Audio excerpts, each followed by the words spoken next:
Assalamualaikum warahmatullahi wabarakatuh. So, Alhamdulillah, salam kemerdekaan yang ke-64. Okay, tahun 64 kita dah merdeka dah. Okay, merdeka daripada penjajahan. Tetapi malangnya walaupun kita telah merdeka, kita masih lagi orang kata terjajah daripada segi kita punya pemikiran kita. Sebab kita masih lagi terpaksa ikut acuan-acuan penjajah punya cara berfikir. Kita masih lagi tak bebas dalam kita berfikir ataupun membuat keputusan. Itulah masalah kita ni, kemerdekaan. Kemerdekaan yang dicapai tanpa adanya peperangan, tanpa adanya, inilah tak banyak pertumpahan darah sebenarnya. Kalau ikutkan dari segi sejarah pun, kalau kita perhati ataupun kita kenangkan kembali peristiwa sejarah bermulanya kita dijajah. Kalau kita baca sejarah sebenarnya, masa Portugis menjajah kita 1511, itu memang merupakan satu peperangan lah, di mana Portugis menyerang Melaka. Berlakunya peperangan. Sebelum tu dah berperang dah. 1509 Portugis dah cuba serang Melaka tapi tak berjaya. Sebab kita punya kekuatan memang kata hebatlah orang Melayu. Bukan berperang menggunakan parang ataupun pedang, tapi menggunakan pelbagai senjata yang canggih. Ada meriam, ada istinggal, macam-macam lah yang kita ada, yang melebihi kekuatan daripada kekuatan tentera Portugis. So Portugis balik 1509 dia menyerang dan dia kalah, dia balik. Dia datang semula pada 1511 untuk menawan kota Melaka yang merupakan pusat perdagangan. So malam ni kita pasti sejarah sikit lah. Pusat perdagangan tanah Melayu kan. Bayangkanlah zaman-zaman itu pun Melaka dah merupakan satu kata bandar raya yang hebat, yang mana semua ceruk rantau dunia sampai ke Melaka. Bayangkanlah betapa hebatnya tamadun Melaka sampai satu dunia datang ke Melaka untuk berdagang dan sebagainya. Tetapi kalau Mak Saleh ni, puak-puak kafir ni, mereka datang bukan untuk berdagang, tapi sebenarnya untuk nak memurtadkan orang-orang Melayu, orang-orang Islam yang berada di Nusantara ini, khususnya tanah Melayu. Dan mereka tahu nak serang Melaka bukan satu yang mudah, tetapi perlukan perancangan yang rapi untuk menewaskan Melaka. Sebab orang Melayu Islam ni bukan hanya kuat segi fizikal, tapi mereka juga kuat dari segi iman, tauhid kepada Allah Subhanahu Wa Taala. Dan mereka mengkaji, biasalah kalau kita nak melawan musuh, kita kena kaji apakah kelemahan yang ada di pihak lawan. So yang ada kelemahannya antaranya ialah pengkhianatan. Sampai sekarang pun masih ada lagi pengkhianatan. Orang yang khianat terhadap negara sendiri. So Portugis menggunakan orang-orang inilah untuk memasuki Melaka. Mereka berjaya, dipendekkan cerita mereka berjaya daripada di laut, dia masuk ke Melaka dengan mudah. Sebab apa mudah? Pertamanya, mereka dah tahu dah kekuatan tentera Melaka. Dia dah tahu dah kekuatan tentera Melaka. Dia dah tahu dah di manakah kekuatannya, di mana askar-askar berada, dia punya poin-poin utama yang patut diserang. Dan yang paling best, yang menyebabkan mereka boleh masuk ke Melaka, ialah menaiki tongkang-tongkang Cina. Yang mana masa tu Cina memang pedagang yang diiktiraf. Maksud dia boleh masuk ke Melaka sewenang-wenang lah. Kan? Ada macam kawan lah boleh masuk kan.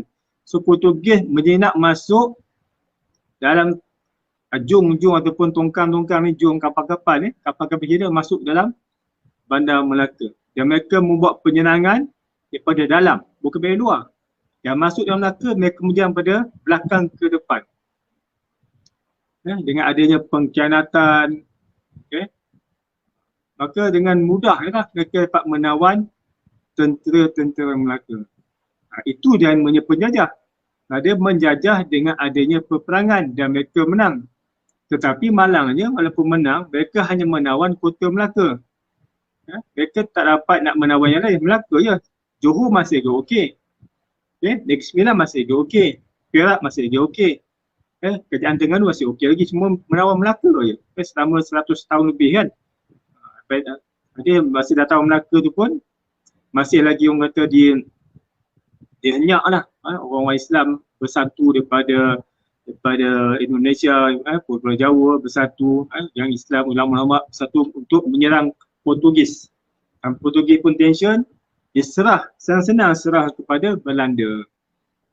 Tujuan mereka bukanlah nak berdagang sebenarnya, tapi untuk nak menakluki ataupun sebab tahu tanah Melayu ni tanah yang hebat. Segi dia punya hartanya, ada biji, ada emas, ada balak, macam-macam. Dia bukan nak sangat rempah tu pun, tapi dia nakkan menawan akidah orang Islam. Cuma hebatnya ulama dahulu telah menanam akidah yang sempurna kepada rakyat-rakyat zaman dulu. So mereka tak ubah sikit pun tauhid. Tak ubah, walaupun kalau tak ubah pun. Tak macam Filipina. Bila diserang oleh Amerika apa semua kan, diubah hanya orang Islam menjadi Kristian.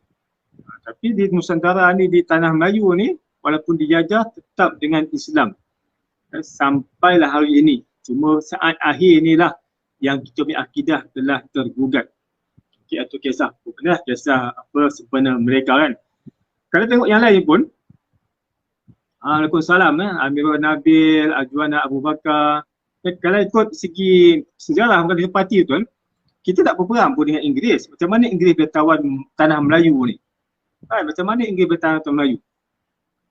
Inggeris datang ke sini, katakan contoh Pulau Pinang, dia datang, dia buat perjanjian dengan Sultan Kedah. Kan, tapi dia menipu perjanjian. Sepatutnya sampai sekarang dia bayar dia punya ni. Dia menipu. Sebab tu apa tak ada Sultan. Sebab dia pada asal pada Kedah. Dipisahkan Kedah, Pulau Pinang dari Kedah. Kemudian di negeri lain, Perak ke, Selangor ke, mereka masuk sebab mereka memberi bantuan. Bila berlakunya perang saudara, biasalah. Kerabat-kerabat ni nak dapatkan tahta kan. So, siapa kuat, dia menang. So, nak menang, cara mudah ialah import orang luar. Import Inggeris untuk bantu. Dan bila Inggeris bantu untuk menang dan menang, maka orang itulah yang dilantik sebagai pemerintah sultan. Dan masa itulah kita terpaksa membalas jasa baik Inggeris, memberikan mereka sedikit kuasa. Tapi Inggeris ni menggunakan peluang.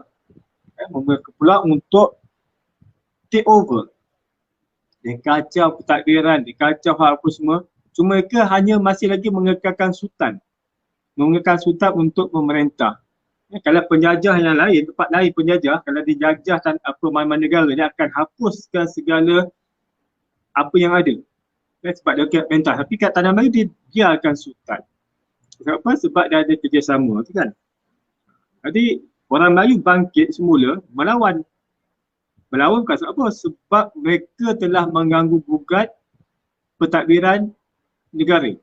Dia kacau segi cukai sampai nak masuk hal tentang agama tu yang itu yang bangkit. Macam-macam kita boleh berjuang kan. Mak Kilau, Tok Bahaman, Tok Gajah, apa semua bangkit untuk melawan dan menentang. Sebenarnya kalau ikutkan tak jajah pun. Yang betul-betul dijajah ialah Kedah.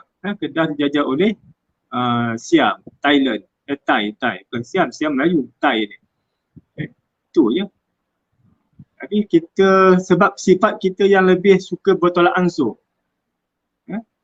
Tak kisah, maka tergadailah tanah Melayu. Sampai kita terpaksa menuntut semula. Masih bila terbagi tahu, tapi kita terpaksa menuntut untuk dapatkan kemerdekaan. Itulah kita. Itu kisah kemerdekaan lah. Kisah kita merdeka kan. Ada macam mana maunya orang dahulu, pendekar-pendekar berjuang untuk supaya sebenarnya berjuang supaya Inggeris tak ambil tanah Melayu. Tapi Inggeris dah kata diorang dah punya. Kan? Dia kata tanah Melayu diorang pun suka hati diorang kan. Seperti bapak dia saya cerita kan. Dia bawa balik harta dia, emas harta kita bawa balik apa semua. BJ dia ambil bawa balik. Dia jual. Kan apa? Tak ada dah. Tinggallah emas-emas yang masih tertanam mana-mana kan, masih ada lagi ya. Yang masih perlu digali emas ke biji masih ada sebenarnya. Tapi kan ni kita tak pandang tu lah, kita lebih kepada pemodenan negara kita. Itu kisah daripada dulu sampailah ke tahun 1511 sampailah sekarang ini, dan kita telah mencapai kemerdekaan 64 tahun. Ini sebab merdeka pula kan. So sampai hari ni lah kita masih ada pengkhianat-pengkhianat yang sepatutnya dapat pancung lah. Kan, yang merosakkan negara kita, yang nak jual negara kita kepada orang lain, kepada US ke, kepada Israel ke, kan, yang kita ada musuh dalam kita sama macam Melaka juga. Kita ada musuh-musuh dalaman kita, kalangan orang Melayu, kalangan orang-orang yang mendatang, pedagang-pedagang mendatang yang kita sangka okey, tapi itulah pengkhianat sama sekarang ni. Kita rasa okey memakzukan, tapi orang itulah yang cuba untuk nak menjahanamkan kita. Kita dah tengok macam mana 22 bulan kan, diperintah bersama-sama dengan puak-puak tu. Apa jadi? Lingkup kita punya harta-harta kita, tanah-tanah kita dibagiannya, daripada dia tak ada geran, bagi geran pada orang-orang dia juga. Sekarang ni tanah Melayu tak tahu apa yang ada. Kan, yang Melayu punya hak tak banyak yang ada sekarang ni. Tanah Melayu. Agak-agak sekarang je lah, semua dimiliki oleh orang lain. Kuasa kita pun dah macam tumbang ambil.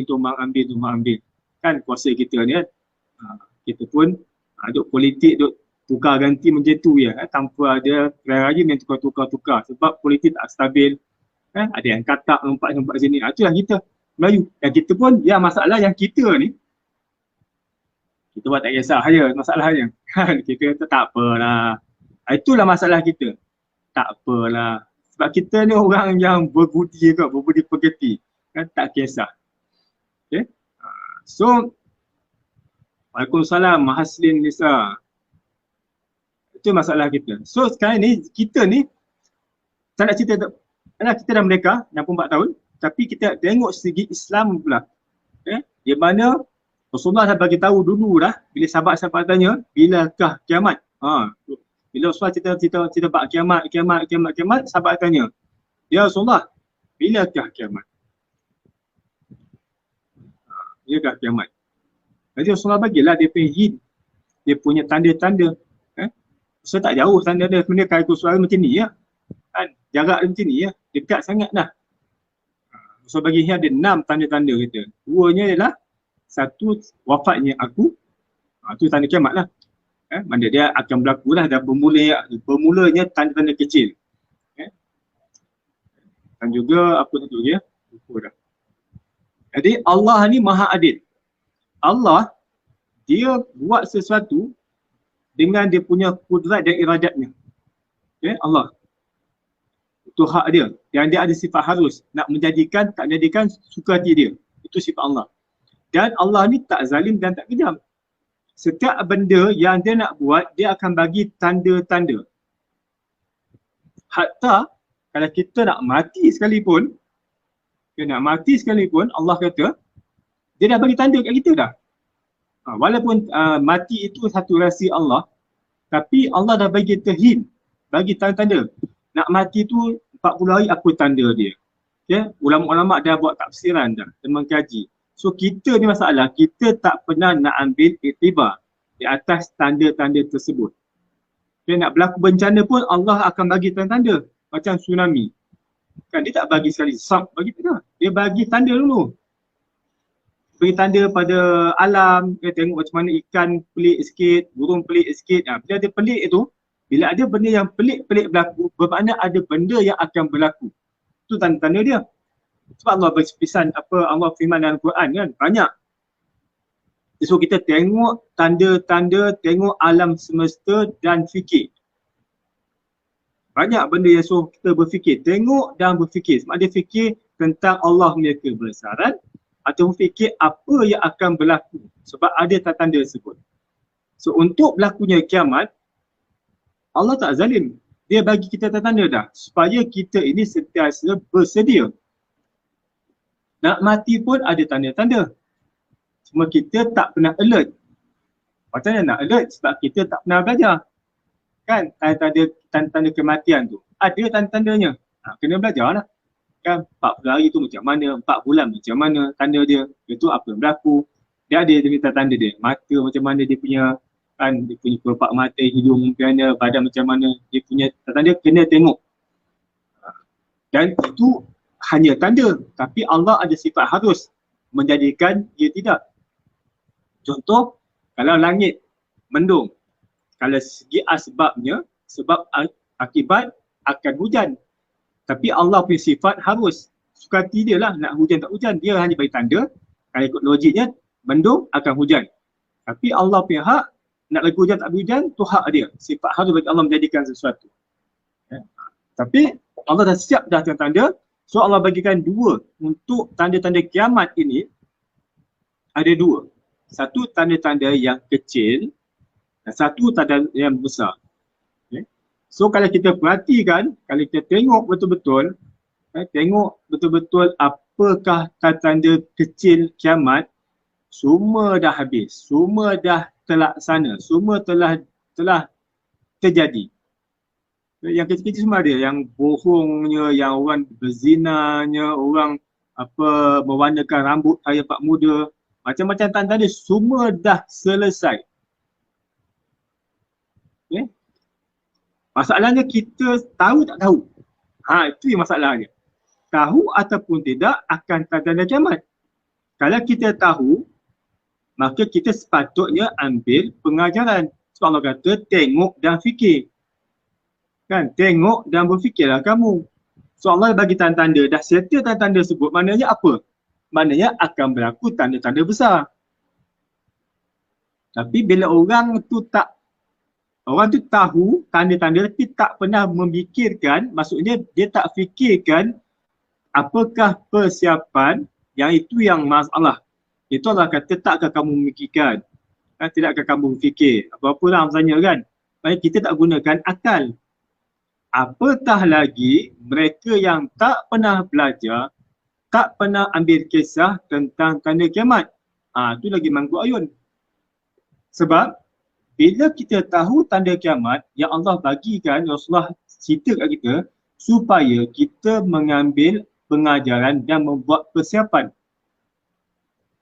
Okay. So persiapan untuk kiamat, akhir zaman, sebelum kiamat, akhir zaman. Yang akhir zaman ni yang paling mustahak. Yang memang orang kata fitnah akhir zaman.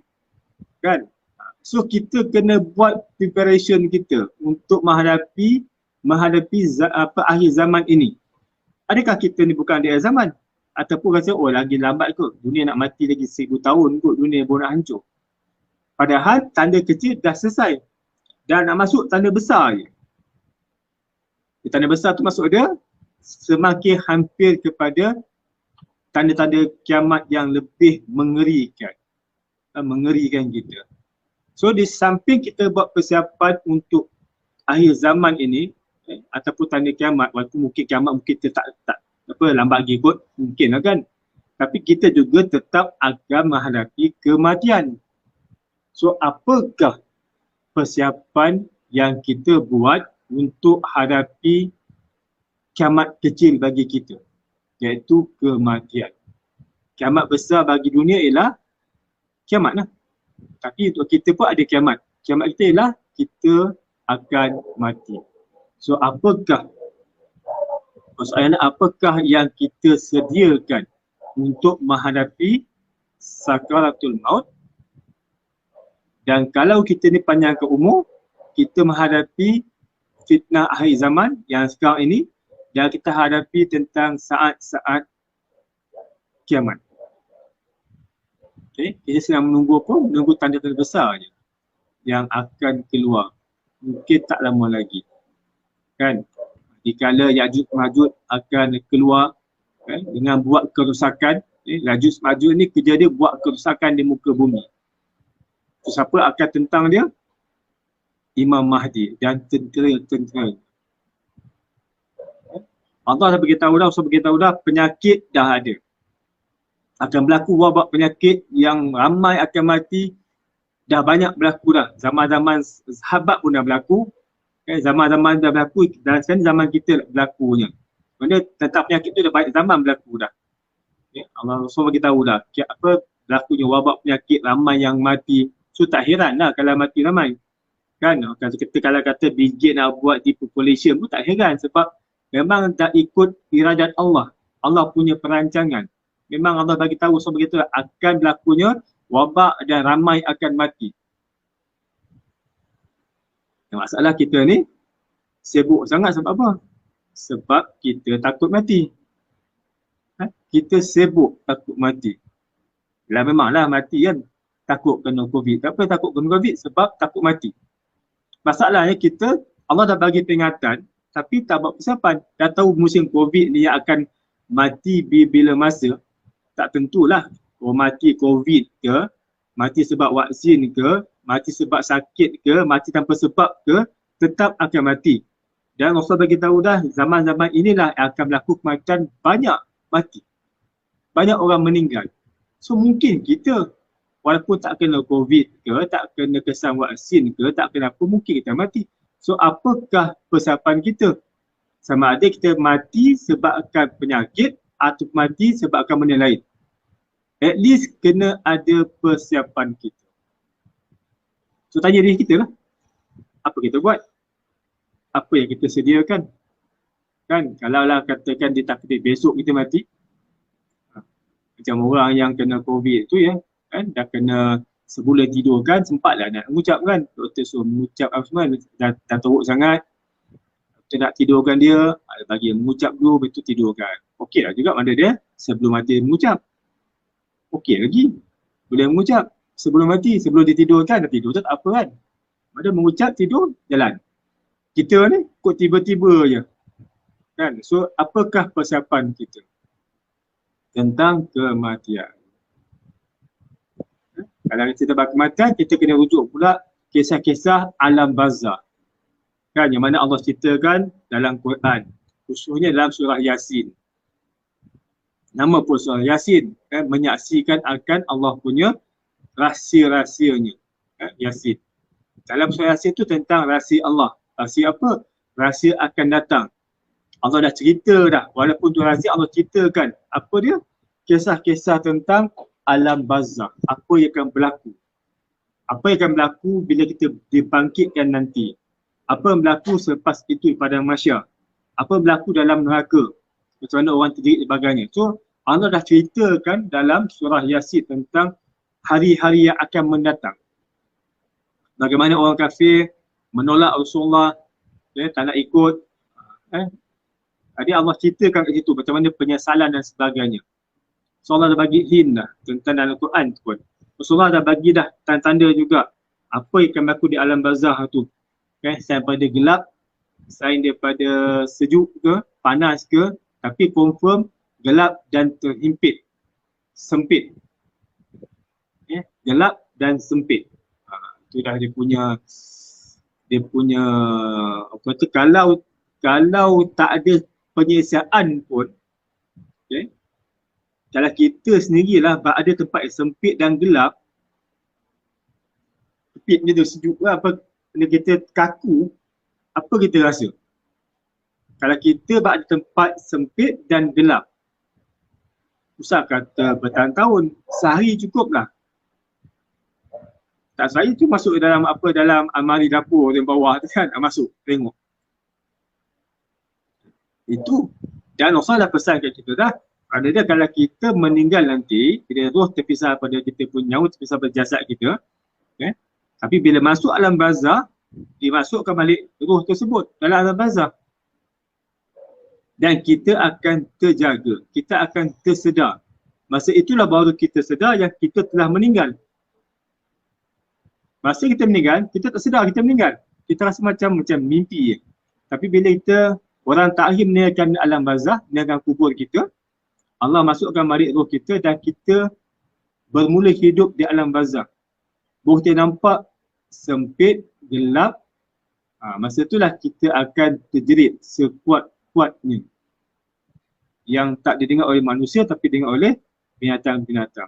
Dan bermula episod yang berikut, iaitu kehidupan yang kekal abadi selama-lama-lama-lamanya. Alam barzakh bawa pada mahsyar, bawa pada sirat, bawa kepada syurga ataupun neraka. So persoalannya, apakah persiapan kita untuk kematian. Dan kalau kita tentang bab akhir zaman pula, maknanya zaman dah tanda kiamat lah kan. Menuju pada kiamat ada zaman lah sekarang lah. Di mana akhir zaman ni Allah pesan dan beritahu maknanya banyak berlakunya fitnah. Kan tengok sekarang fitnah. Kita duk jaja mesej yang tak apa-apa, mesej yang tak benar, yang tak pasti kita pergi sebar-sebarkan dan menyampaikan benda yang tak pasti. Lalu dalam kita punya Facebook, media sosial kita kan menceritakan keburukan orang lain. Fitnah. Itu fitnah manusia, belum fitnah lagi fitnah dajjal. Kan? Yang bohong dibesar-besarkan. Pembohongan itu bukan satu kewajipan pula, lagi bohong lagi bagus. Orang bercakap benar dianggap sebagai orang yang salah, orang yang bohong dianggap orang yang betul. Orang terbalik dunia kan. Yang baik dia kata jahat, yang jahat dia kata baik, itu fitnah lah tu. So apakah persiapan kita nak hadapi ni? Terutama kita nak menyebarkan fitnah, kita pun jadi sebab orang yang menyebarkan fitnah. Dapat berita yang tak tahu mana datang halanya, kita pun sampai, kita pas ke orang lain. Rupanya fitnah. Dan kita pun sebagai orang yang jadi ahli fitnah kepada masyarakat yang penuh dengan fitnah. So apa nak buat? Apa persiapan kita? Apa yang kita pula ada sekarang ni? Zaman-zaman yang banyak, sekarang ni zaman-zaman yang bukan hanya fitnah tapi merosakkan akidah dan tauhid kita. Kalau dalam NLP ni, zaman sekarang ni, media-media sosial, media masa ni menggunakan teknik fear and hope. Teknik dipanggil teknik sebagai meta program. Dalam NLP dipanggil sebagai meta program. Fear and hope. Dia macam copywriting lah. Copywriting. Dia copywriting dah pakai itu, dia pakai fear and hope, towards to, away from. Maksud dia apa? Contoh kita nak suruh orang beli barang kan. Macam dia cakap dalam Facebook tu lah. Kan? Adalah orang-orang tu bukanlah nak ni, tapi dia menakutkan orang lain dengan siapa yang salah baca Al-Fatihah tak sah solatnya. Dia promote dengan menakutkan orang. Kalau tak baca Fatihah betul, tak sah sekian. So nak belajar, nak tahu, ikutilah kelas saya. Itulah, mana dia bagi ketakutan, kemudian dia jemput dengan harapan. So harapan kena pastikan kau boleh baca Quran dengan betul, baca Fatihah dengan betul, supaya Fatihah tu baca betul, supaya solat betul, maka solution ialah join kelas kami. Asal kata percuma, tapi berbayar. Kan? Bukan tak boleh ambil duit, boleh, tak ada masalah. Itu kehidupan, tak ada masalah. Tapi janganlah menggunakan, kadang-kadang copywriting ni pun kena tengok juga. Ada masa boleh pakai, ada masa jangan pakai. Sebab kadang-kadang menyalahi. Kan? Kalau kau dah tahu benda tu, kalau Fatihah tu benda yang wajib dan kita ada ilmu, why not kita ajar je? Kan? Itu saja. Cuma mana ajar, siapa rasa benda tu bagus, bagi sumbangan. Fatihah pun kecil ya. Lainlah kalau ada Quran. Kan, ajar Quran apa semua tu, ajar basic Fatihah lah. Mana kita ada ilmu, kita ajar supaya orang dapat tahu basic dia, okey lah. Yang detail nak taranum ke, kau nak apa tajwid ke, tu bayar lah. Kan, mana at least ajar dia yang wajib. Apa salahnya kongsi ilmu dengan orang lain?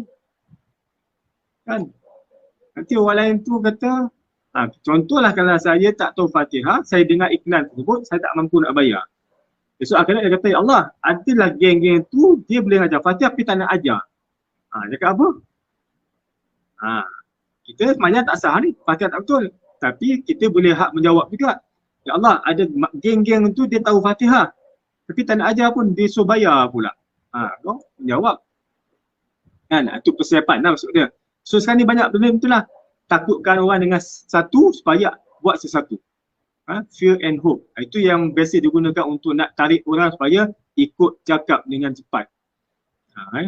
fear and hope ataupun towards to and away from. Antara teknik meta program yang digunakan dalam NLP, dalam copywriting. Banyak lagi lah teknik. Kita nak pujuk orang supaya orang boleh ikut kita, kan? Macam lah. Kalau kita belajar, kita tahu, belajar NLP kita tahulah. Tengok ini semua nak makan orang ni. Ya? Bukan tak boleh, boleh. Tapi ada kalanya janganlah kita menggunakan copywriting tersebut untuk, yalah, patut kalau saya lah, kalau saya ada ilmu fantastik, saya ajar je. Kalau nak bayar tu terpulang. Kan nak bagi sumbangan, bagi. Ada duit, kita ambil makan sikit, sedekah sikit. Kan tak salah tetapkan. Kan mungkin ada orang mampu, tak mampu. Basic lah, ajar basic kan. Ramai ustaz-ustaz ajar basic ya. Dalam YouTube ajar Fatihah macam mana, tak ada masalah pun okey. Kan kita simpan kat kita takut orang tak ni kan.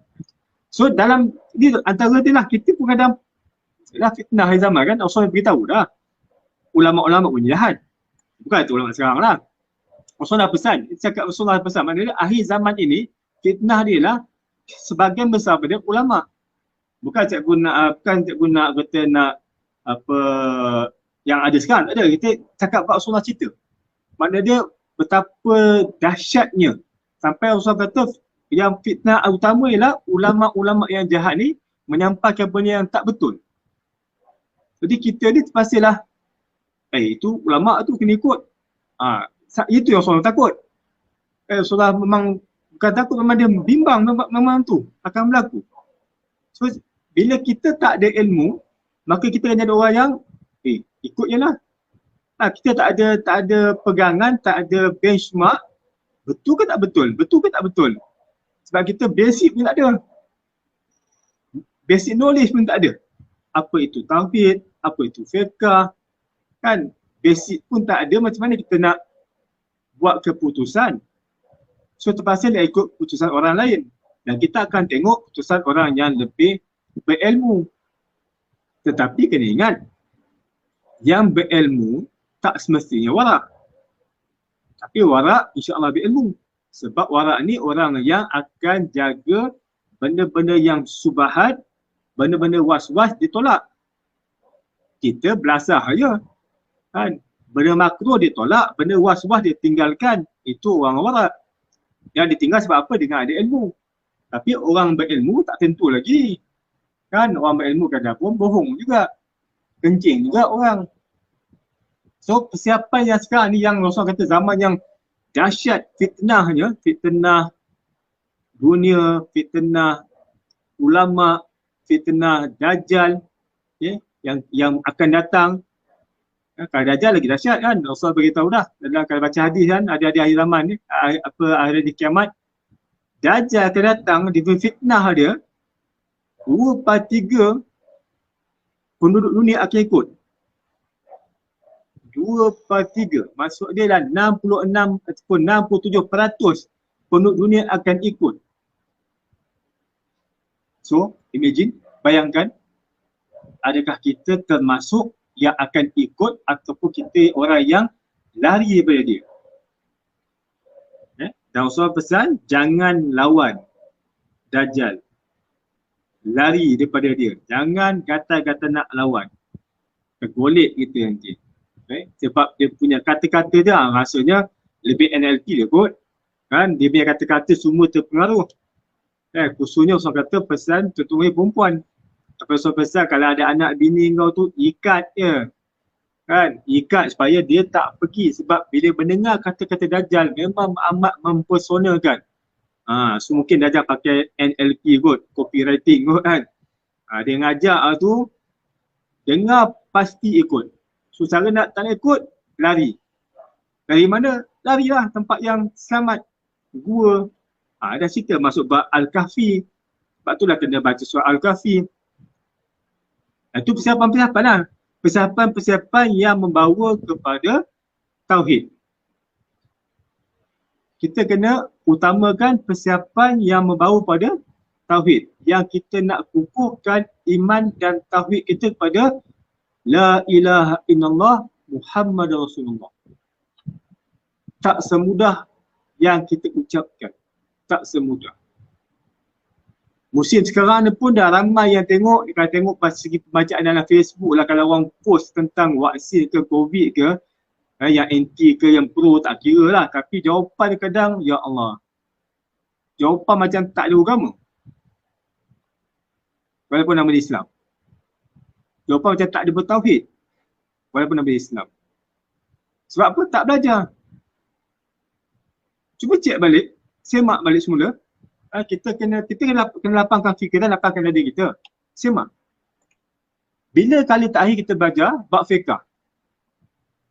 bab sembahyang, bab puasa yang wajib, fardu ain. Bila kita terakhir kita belajar bab tauhid, tentang ketuhanan, tentang sifat 20, belajar dan faham. Bila? Tak cerita lagi, bila kita belajar bab tasawuf tentang hati kita, tentang mujahadah lah, tentang nafsu lah, apa, bila kita belajar? Last sekali. So semak. Kalau kita kata belajar zaman sekolah dulu, berapa tahun dah dia tinggal. Sekadar belajar untuk lulus exam, tapi tak ada amalan. So adakah ilmu itu yang ciput tu kita nak bawa menghadapi zaman-zaman fitnah akhir zaman yang sekarang ni? Hari-hari dia memukkan supaya otak kita ni, pemikiran kita, tahu kita berubah. Supaya menganggap benda itulah benda yang hebat, benda tu yang akan menyelesaikan masalah. Kita lupa pada Allah SWT yang menjadikan dan dia yang berhak untuk mengangkat. Kita lupa. Kita masih pegang lagi banyak kepada sebab dan akibat. Tapi memang kena buat sebab akibat. Usaha kena usaha. Tapi jangan pandang usaha. Sebab tu ada kalimah kita kena faham tentang La ilaha illallah. Kalimah tauhid maksudnya kita kena pastikan, kita kena yakin tak ada apa-apa yang berkuasa kecuali Allah. Tak ada apa-apa yang memberikan mudarat kecuali Allah. Itu kalimah pertama. Jangan kita hanya menyerah pula. Kalau kita hanya pakai kalimah pertama, bila kata Allah yang power semua, aku tak ada apa, tak ada apa, jadi puak Jabariyah. Yang segalanya Allah je. Dia tak buat kerja, tak usaha. Buat usaha, Allah bagi semua, tak nak usaha. Itu jadi Jabariyah. Tapi kita kena tahu yang kedua pula, Muhammad Rasulullah. Kalimat tentang apa? Tentang Muhammad SAW. Maksudnya bila Muhammad SAW itu, pemimpin kita kena ikut cara hidup dia.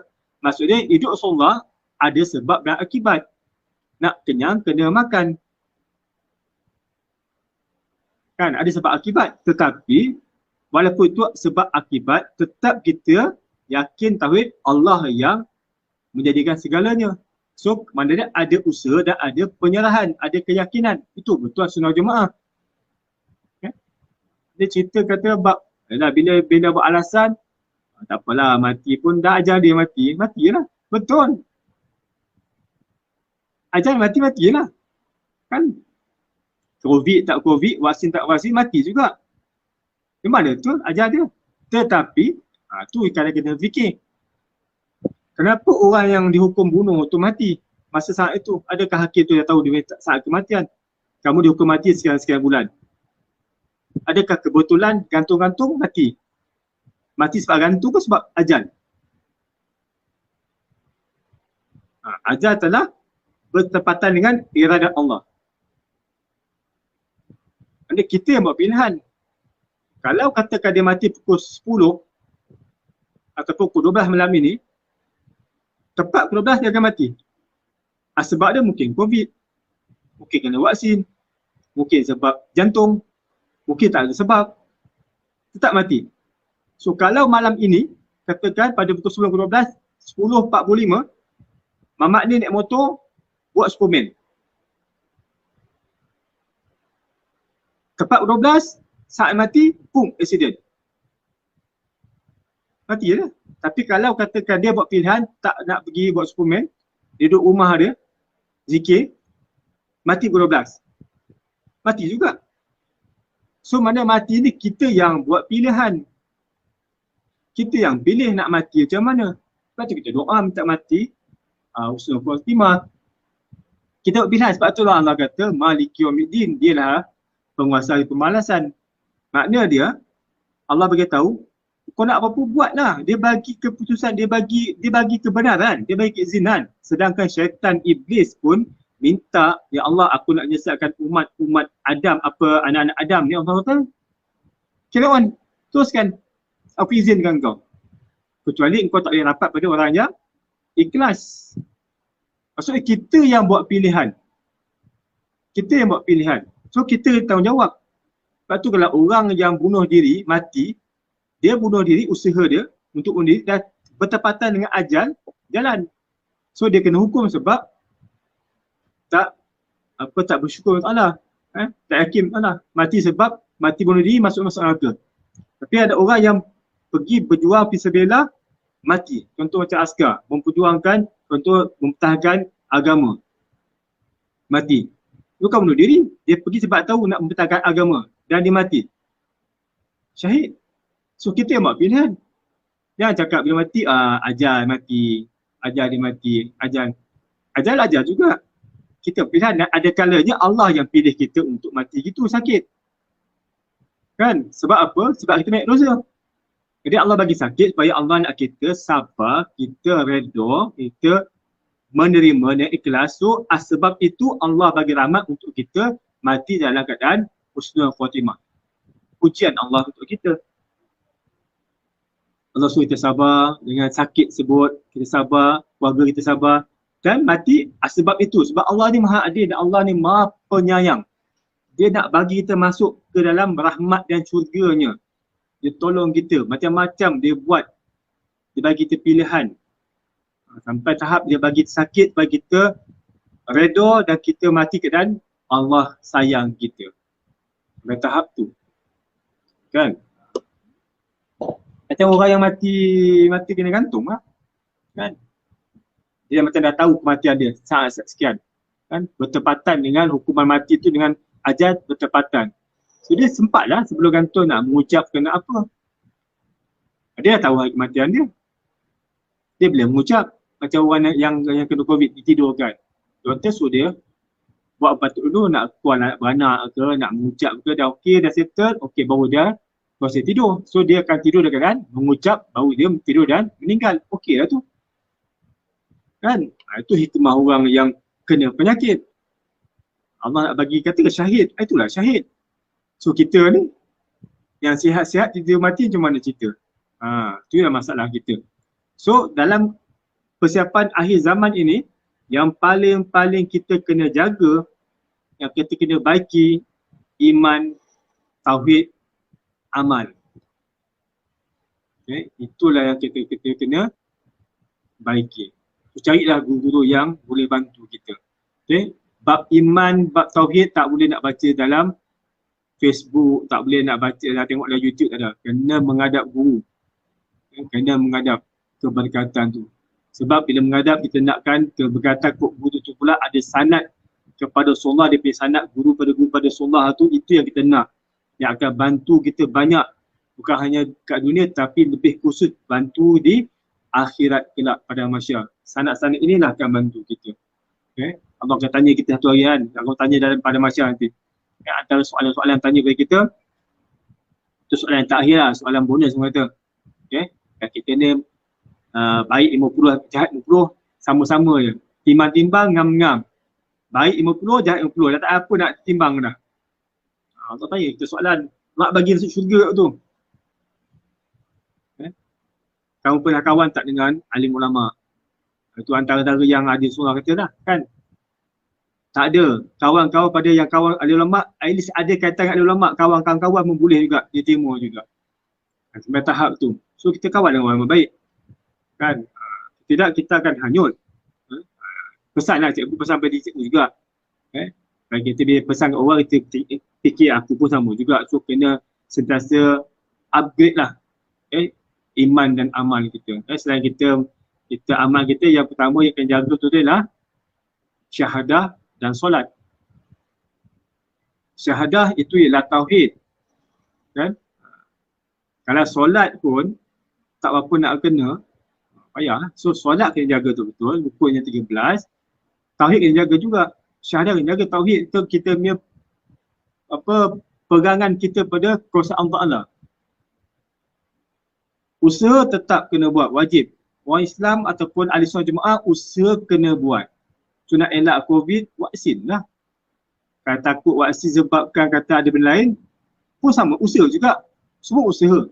Tapi Yang penting sama ada usaha nak guna tak guna, kita yakin itu just usaha.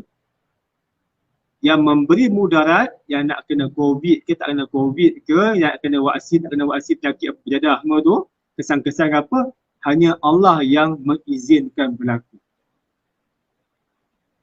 Usaha wajib.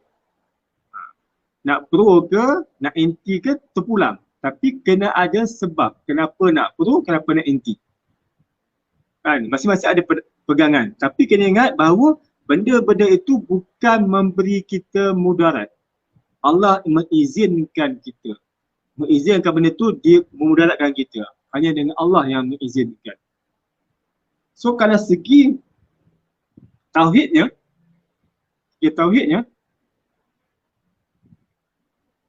apakah yang menyebabkan kita ini masuk ke syurga Allah? Itu soalan. Cuba fikir balik. Apakah yang menyebabkan kita masuk ke syurga Allah? Waalaikumsalam Hasanah Zakaria. Lama tak. Apa yang sebab kita masuk syurga Allah? Adakah dengan amalan kita? Amalan tak kat mana pun kan. Semayang pun 5 waktu je, kalau semayang 5 waktu. Sunat tak ke mana. Zikir tak ke mana. Semayang pun tak betul tidak. Kan Fatihah tahiyat tidak. Kod sah tak sah. Adakah dengan itu, kalau kita bandinglah kita nak tengok kita bagus tak bagus, kita bandinglah amalan kita dengan Rasulullah lah, sebab dia lah kita punya idola, kita punya benchmark kita. Kan? Kalau banding Rasulullah SAW yang dah confirm syurga, pemegang kunci syurga, dengan kita ni, kat mana amalan kita juga? Yang kita rasa layak syurga. Kalau Rasulullah kata, yang akan masuk ke syurga tanpa dihisap, tanpa diperhitungkan, hanyalah 70,000. 70,000 orang saja yang akan masuk ke syurga tanpa dihisap di padang mahsyar. Di kalangan ramai-ramai manusia, yang berbilion-bilion manusia, hanya 70,000. Dan 70,000 itu pula yang fahamkan boleh bawa 70,000 orang lain untuk bersama-sama mereka. Maksudnya 70,000 kali 70,000. Itulah jumlah manusia yang boleh masuk ke syurga Allah tanpa dihisap. Berapa? 7 kali 7. Itulah 70,000 yang masuk syurga tanpa dihisap. Tak sampai 1 juta pun. Tak sampai 1 juta. Rakyat Malaysia pun 23 juta kan, 24. Itu yang masuk syurga tanpa dihisap. Yang lain kena beratur panjang-panjang. Seorang-seorang kena menghadap, jawab satu persatu. Termasuklah kenapa engkau buat ni, kenapa engkau buat itu. Semua akan ditanya, akan disoal. Adakah kita termasuk golongan yang 70,000 kali 70,000 tu? Adakah kita? Kalau tengok amalan kita ni, ya Allah. Tak tahulah, insyaAllah. Kan? Semayang pun lebih kurang, kadang-kadang lewat. Yang sunat pun tak ke mana, Quran pun tak ke mana, zikir tak ke mana. Lagi nak belagak, seolah-olah kita ni ahli syurga yang confirm. Lagi nak belagak, seolah kita masuk alam barzah macam kita punya kubur tu terang menerang. Macam kubur tu lapang sangat. Lagi nak belagak, macamlah dalam kubur tu kita ada peneman-peneman nak tunggu kita. Ada kawan nak sembang dengan kita dalam kubur tu. Lagi nak, cakap banyak kan, lagi nak komplain, lagi nak tulis dalam Facebook yang bukan-bukan, berapu-rapu, yang tauhid tak ke mana pun tak ke mana. Sebab apa? Kita tak tengok masa depan, kita tak berfikir. Allah kata, kamu tak berfikir. Adakah kamu tak berakal? Allah kata. Ada yang Allah bagi, itu yang masalah kita nak hukum. Allah bagi kita akal, tak nak guna. So jawablah kepada Allah, kenapa kau tak guna? Setiap jawapan kita, Allah akan tanya detail tau. Kenapa kau ikut? Contoh, kenapa kau ambil vaksin? Kenapa kau tolak vaksin? Contoh, jawab apa? Apa jawab? Usaha. Allah tanya macam-macam ni sampai detail lah, mampu kita jawab. Maksudnya setiap kita buat, kita kena diperhitungkan. So siap jawapan kita. Kenapa kau pro, kenapa kau anti? Siap jawapan kau. Kan siap ni. Kenapa kita pro, kenapa kita anti? Setiap orang mesti ada jawapan. Bukan jawapan daripada dia, jawapan pada Allah Ta'ala. Itu bercerita bab tu, bercerita bab lain lagi. Kan? So itulah. Pada dia kita kena perkuatkan tauhid kita. Belajarlah. Walaupun basic kan, sifat 20 kukuh kan.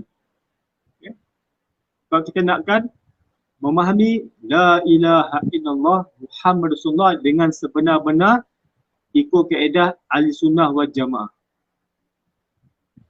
Kalau nak selamat dunia dan akhirat. Tadi balik ke tadi, soalan yang belum dijawab lagi. Belum jawab lagi ialah apa yang menyebabkan kita masuk ke syurga Allah? Cuba tulis dalam komen tu. Apa jawapan anda semua? Apa yang menyebabkan kita ini, yang mangkuk ayun ini, yang lemah tak berdaya, yang pemalasnya, yang tauhid tak apa-apa, boleh masuk ke syurga Allah? Apa? Tulis. Tulis.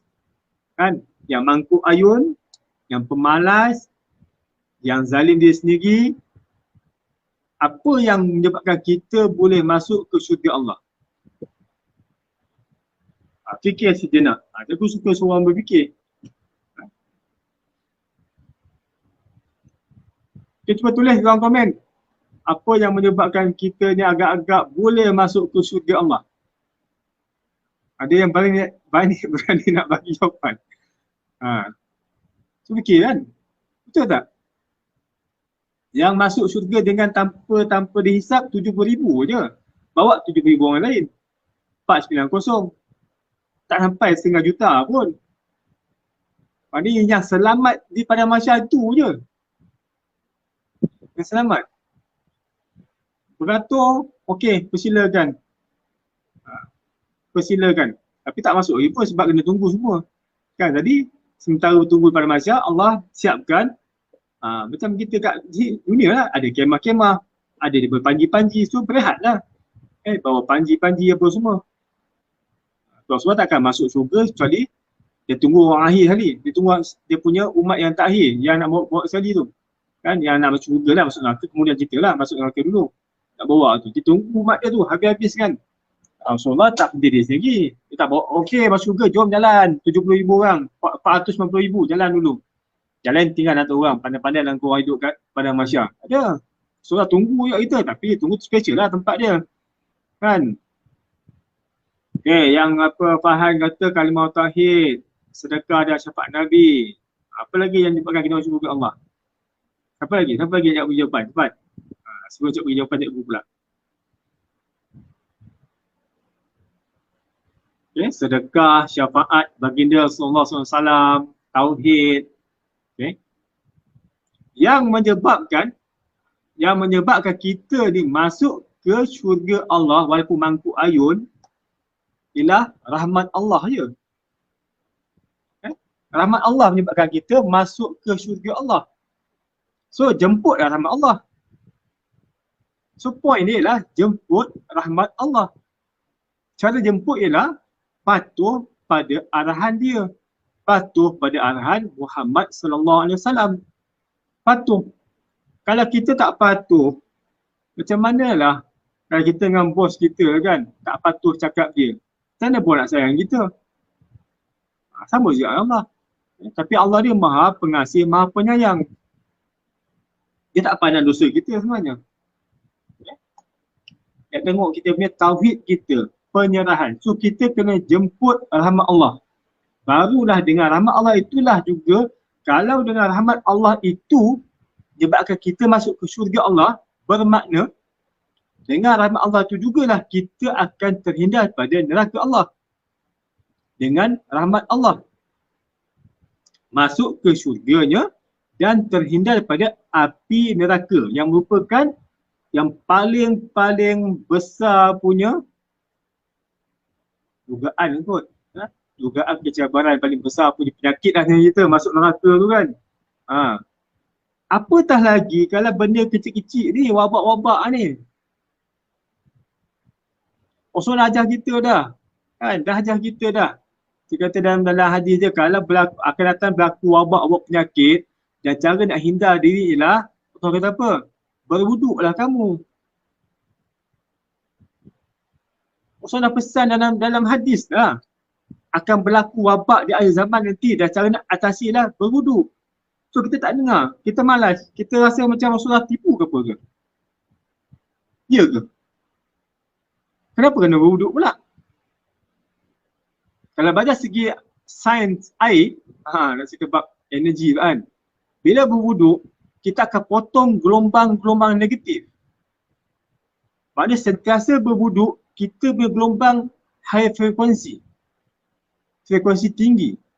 So, setakat jin, setakat benda-benda lain tu dia low frekuensi, dia akan musnah. Maknanya bila kita berada dalam berwuduk, maknanya kita orang yang warak lah, kita faham. Kita buat. Bila berwuduk kita mana kita orang yang dalam rahmat Allah. Antaranya. Sebab kita ikut perintah sahabat Rasulullah. Apatah lagi dalam keadaan berwuduk kita pula berselawat. Selawat akan menjemput rahmat Allah. So bila kita dalam keadaan rahmat Allah ini, kalau kita boleh terhindar pada neraka Allah yang hebat punya fitnah tu, apatah lagi benda yang kecil yang Allah yang jadikan COVID, dia yang berhak untuk angkat. Dia yang menciptakan, dia yang mengizinkan berlaku, yang hanya dia yang boleh angkat benda tu. So betul dia angkat. Kalau kita ada rahmat dia, Allah bagi kita rahmat, dah tentu kita akan terselamat. Kalau ada rahmat pun kita kena juga, kerana Allah nak bagi kita tempat yang lebih mulia. Dia naikkan martabat kita dengan kita kena penyakit tersebut, kita sabar, redha, mati, Allah akan naikkan darjat kita. Dia nak naikkan, upgrade kita. Sebab itulah kan segi ni, kenapa Sayyidina Abu Bakar mati syahid, ditikam. Kenapa Sayyidina Osman mati ditikam? Kenapa Sayyidina Ali mati ditikam? Sayyidina Abu Bakar pula. Umar. Sayyidina Abu Bakar tak ada masalah. Sebab dia as-siddiq. Sebab Allah nak, walaupun sahabat-sahabat itu memang dah jamin juga, Allah nak pertingkatkan lagi, dia syahid apa dia? Dia bunuh. Syahid. Lagi confirm. Nampak tu. Kan teknologi takkan ada orang bunuh dia kan. Bunuh Sayyidina Ali apa semua. Tapi Allah letakkan begitu jalan ceritanya. Dia mati, wafatnya mereka dengan sebab syahid. Nak confirmkan lagi. Itu Allah punya kita. Okay. So mana dia? Jemput rahmat Allah. Jadi cara jemputnya, tunaikan apa yang Allah nak, apa yang Allah, bukan Allah nak, apa Allah perintahkan bagi kita. Allah tak nak kat kita benda pun. Kan, kita buat tak buat, dia tak heran. Satu dunia tak nak ikut perintah dia pun, dia tak heran. Sikit pun tak akan jatuh martabat dia, kebesaran dia tak jatuh pun. Kalau semua orang taat pada Allah Ta'ala, satu dunia taat, semua beribadat pun dia tak heran. Sikit tak akan naikkan dia punya kebesaran, dia tetap macam tu. Kita yang perlukan dia. So kita buat apa yang dia perintahkan, kita buat apa yang Rasulullah perintahkan, so automatik Rasulullah sayang kita, Allah sayang kita. Allah sayang kita, dia akan bagi rahmat. Rasulullah sayang kita, dia bagi syafaat. Dan Rasulullah pun adalah dibawa Rasulullah ni adalah sebagai sumber rahmat diturunkan ke alam ini. Dengan asbab Rasulullah, Allah bagi rahmat pada alam ini. Sebab Allah sayang kita, Rasulullah sayang kita, dan kita ada wuduk pula. Dan biasanya Allah akan beritahu dah, kalau kita, Rasulullah beritahu kalau kita berwuduk, otomatik Allah akan hantar malaikat jaga kita. Percaya tak hadis? Berwuduk yang malaikat dihantar kat kita, jaga kita, malaikat jaga kita. Bayangkanlah. So apa malaikat nak buat? Kan jaga kita apa? Bodyguard kita lah, protect kita lah. So kita yang tak yakin kepada apa yang baginda SAW cakap. Kita tak yakin, sebab apa tak yakin? Sebab kita tak belajar. Kita dah mangkuk, tak nak belajar. Rasa dah pandai sangat. Kan belajar zaman-zaman sekolah rendah, sekolah menengah pun lebih kurang halal dia belajar, full stop. Tak belajar sampai sekarang. Lagi nak belagak macam orang beriman. Apatah lagi orang bertakwa. Lagi dalam Facebook nak kutuk orang. Orang ni kan, yang pro asing bantai, yang anti asing bantai, macam tak bertuhan dan semua. Kan? Baca bersedih pun macam mana? Rasul bagi tahu dah, datang ni Dajjal nanti 2/3 penduduk dunia akan ikut. So adakah kita ini dah sebahagian dari 1/3? Dengan iman yang ada sekarang ni, adakah kita sebahagian daripada 33% yang akan lari daripada Dajjal, yang terselamat? Adakah kita? So apa persiapan kita? Tauhid. Tingkatkan tauhid. Tauhid bukan hanya belajar, tapi dia kena praktis. Belajar satu hal dan kena amalkan. Saya dah guru. Kerana ada guru online, ada buat sementara dah kita kena terkurung kat rumah ni kan. Dan apa yang ada yang kita ada pilihan? Online je lah. Kan ada ustaz-ustaz yang boleh online tu ikut je lah. Jangan salah ikut ustaz sudah. Kan ustaz banyak jenis ustaz juga. Kan ada yang mengajar, ada yang buat duit, macam-macam ustaz kan. Carilah yang betul-betul yang meningkatkan tauhid kita. Sekarang ni apa yang perlu? Tauhid kita lah. Dan amalan kita, syahadah, sembahyang, kan, solat kita, zikir kita, selawat kita. Zaman ni tu je. Banyak akan selawat je ni. Itu tak cerita lagi tentang, minggu depan aku cerita tentang persiapan yang betul-betul real punya, real situation. Akhir zaman punya cerita.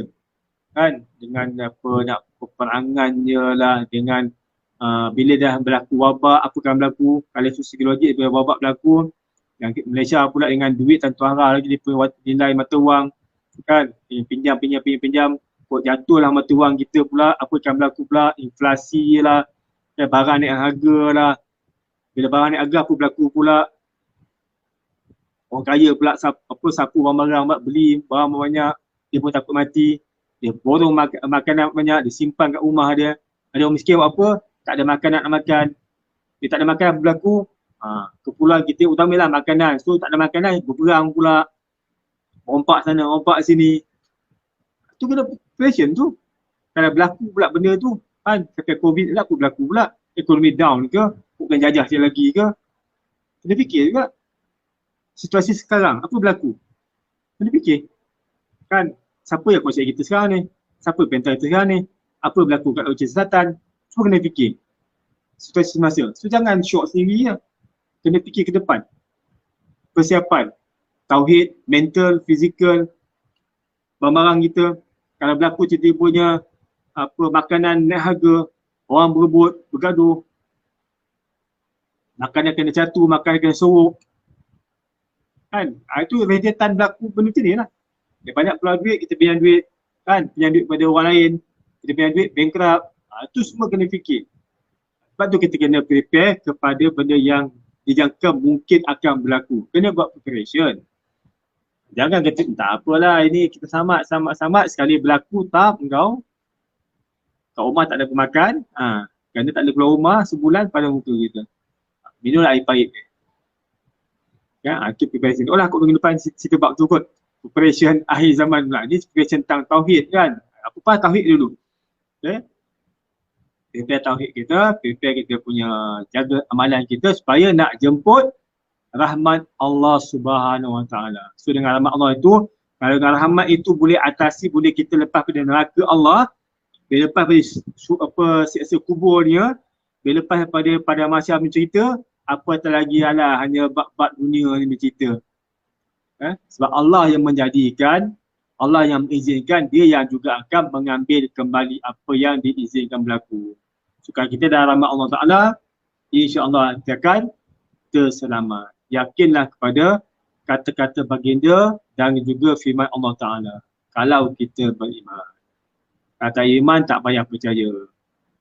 Dan taklah Quran dan hadis. Tak payah percaya. Kalau tak beriman tak payah percaya. Kalau kita rasa kita ni dah memang ahli syurga, kita confirm kita ni lah sebahagian daripada 490,000 manusia yang masuk syurga terhisap, kita dah confirm. Kita confirm kita masuk kubur ni, kita confirm kita berkubur tu terang benderang macam cahaya pagi buta ni, tengah hari buta. Kita confirm kita akan lapang kubur kita selapang-lapang pada Arafah tu.